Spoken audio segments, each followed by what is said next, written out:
Nah, sebelum kamu lanjut nonton video ini, aku pengen kamu untuk subscribe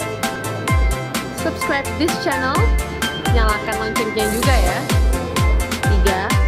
3, 2, 1. Udah. Nah, gitu dong. Thank you ya udah subscribe. Udah. Lihat ini. Nah. Nih. Itu wih. Dia kalau misalkan ngerasa terancam, baru dia kayak gitu. Aduh, dapat dah. Ya, Majid, tolong.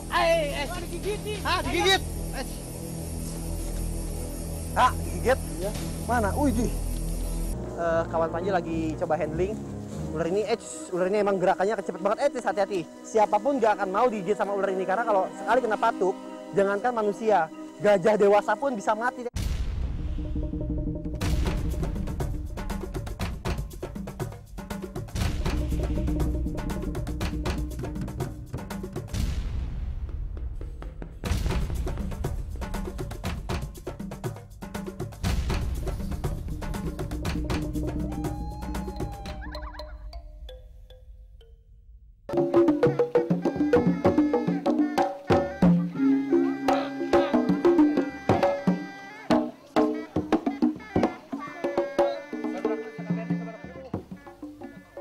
Alunan musik tradisional khas Garut terdengar sangat rancak, diiringi tarian yang dipadu gerakan silat. Uniknya di leher setiap penari melingkar seekor ular. Mereka seolah-olah sudah akrab dengan reptil yang menjadi bagian aksesoris dari para penari.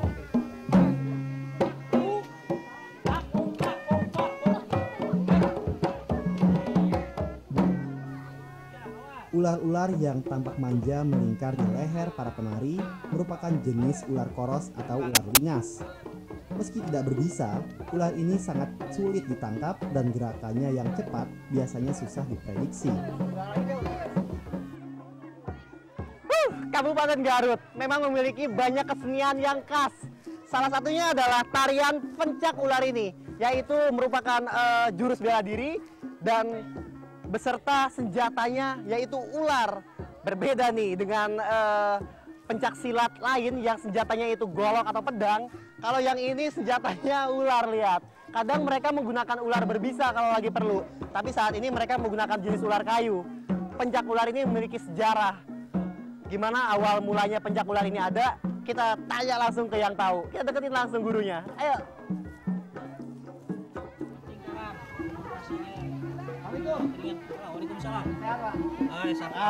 Ini dia pemirsa, ini guru atau instrukturnya di sini. Ya. Pak, saya mau tanya nih Pak. Ya, boleh. Saya lihat pencak ular ini sangat tertarik banget. Mau nanya-nanya juga nih. Ya, boleh. Awal mulanya terbentuk pencak ular ini gimana sih dulu? Kalau dulu ya, zaman kolonial Belanda itu bukan pencak ular gitu ya, tapi reog ular. Reog ular ya. Reog ular. Nah, tahun 1967. Itu udah lama banget ya. Tahun 67 diadakan satu hiburan pencak silat gitu. Nah, kakek saya almarhum, Abah Kiri, itu punya inisiatif. Nah, bagaimana kalau misalkan kamu pakai ular aja, masukkan ke dalam perut. Nah, dia main di dalam panggung gitu. Nah, pas main dia keluarin ularnya, semua yang ada di panggung itu lari gitu. Dikeluarin ular, Pak? Dikeluarin ular. Awal mulai itu dari ya? awal mulai itulah maka dikembangkanlah pencaksilat sampai akhirnya punya SK surat keputusan dari Pak Kepala Dinas pencak ular lah yang ditayangkan itu ya. Itulah. Ya, pencak ular menjadi salah satu kesenian tradisional kebanggaan masyarakat Garut. Pencak ular merupakan seni bela diri yang berasal dari Kecamatan Samarang. Mulai dari anak-anak hingga dewasa sudah akrab dengan seni bela diri ini.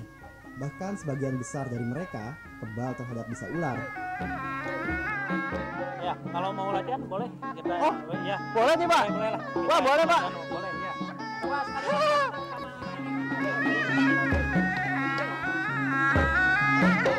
Saya udah biasa nangkap ular, tapi saya belum terbiasa mempunyai jurus silat dengan dipersenjatai ular. Asik kan? Kita coba ya sekarang. Kita sama-sama. Sambil bawa ularnya juga ya. Ya. Ya. Kita latihan gerakan boleh dengan pakai musik juga. bisa ya, kita sikap sempurna yang betul. Coba sikap Beruntung, sempurna. saya diizinkan dan diberi kesempatan mencoba latihan pencak ular. Sudah nggak sabar nih, malu sama anak-anak kecil ini kalau saya sampai kalah dari mereka. Nah, penasaran ingin melihat saya berinteraksi pencak ular? Waktunya beraksi. Perhatikan gerakan saya. Dan ingat, nggak boleh ada yang protes.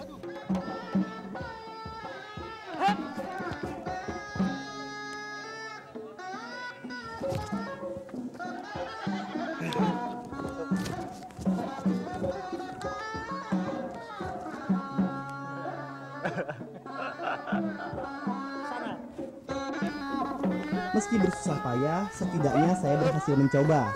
Memang tidak bisa dalam waktu singkat mempelajari pencak ular. Ya, sebelum atraksi, para pesilat atau orang yang dikhususkan sebagai pencari harus berburu ular terlebih dahulu ke sawah, ladang, hutan, atau sekitar lingkungan mereka. Tak bisa mendadak. Untuk melihat keahlian mereka dalam pencak ular, dibutuhkan waktu seminggu sebelum pertunjukan. Ular ini ya Pak ya? Lama. Selain itu ular-ular ini asal dari mana sih Pak?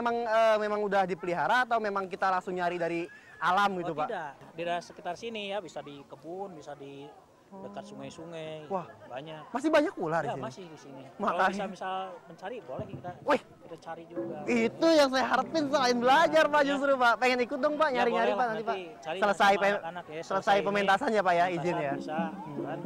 Bisa cari, bisa juga kita lepas yang sudah selesai. Oh kita lepas, boleh, gitu ya, yang sudah selesai ya Pak Ya, ya. Wah, akhirnya ya dapat izin untuk ikutan nyari ular di sekitar sini. Kabarnya masih banyak nih habitat-habitat ular yang emang sering banget jumpain ular ya Pak ya, Iya, sini iya. ya Pak ya. Coba, lihat ini. Nah, nih.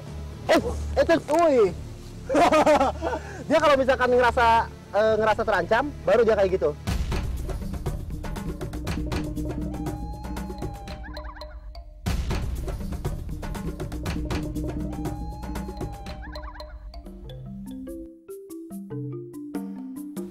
Puas mencoba gerakan pencak ular, sekarang saya menjelajah hutan di lereng Gunung Guntur untuk mencari ular yang biasa digunakan untuk atraksi bareng para penari.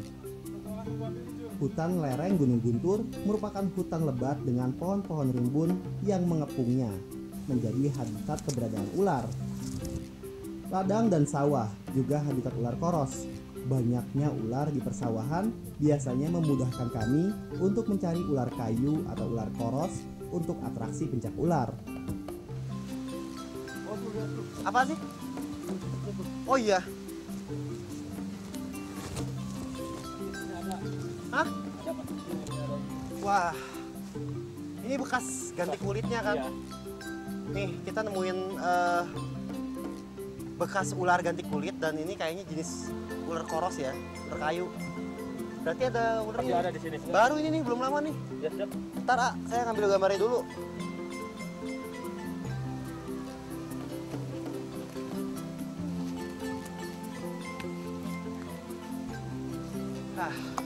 Sekarang Panyu udah nemuin satu petunjuk keberadaan ular yang memang ada di sekitar sini. Itu kayaknya bekas kulit atau sisik dari ular koros atau ular kayu. Betul, ini adalah habitat ular. Lagi semangat nih. Tak hanya ular, masih banyak terdapat satwa tersembunyi di hutan ini. Salah satunya adalah laba-laba rambut atau tarantula. Lubang-lubang tanah menjadi tempat favorit tarantula. Tempat ular juga kan? Satwa ini sudah tergolong langka dan jarang ditemui. Beruntung, saya masih dapat Banyak laba-laba ya, menemukannya Kang, di ya? sini.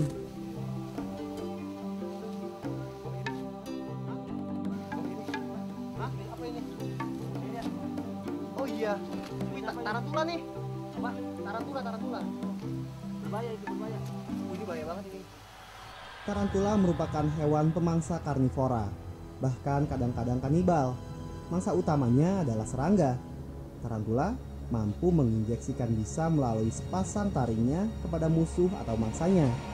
Meski demikian, dari puluhan ribu spesies yang ada, hanya sekitar 200 spesies yang gigitannya dapat membahayakan manusia. Ini jenis laba-laba tanah. Cuma dia punya taring sama racun.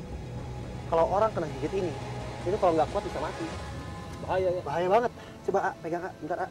Wah, ini ada ranting ya kebetulan nih. Ini kita temuin seekor laba-laba rambut atau tarantula. Biasa disebut laba-laba tanah karena memang hidupnya di lubang-lubang tanah. Coba kita lihat, kita keluarin dari dalam lubangnya. Saya nggak berani pegang laba-laba ini langsung dengan tangan kosong karena memang satwa ini sangat beracun.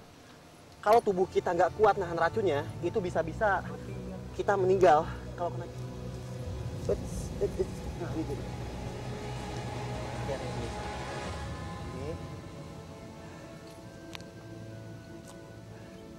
Yang satu ini nggak terlalu aktif ya, dia agak pasif. Nah, lihat ini.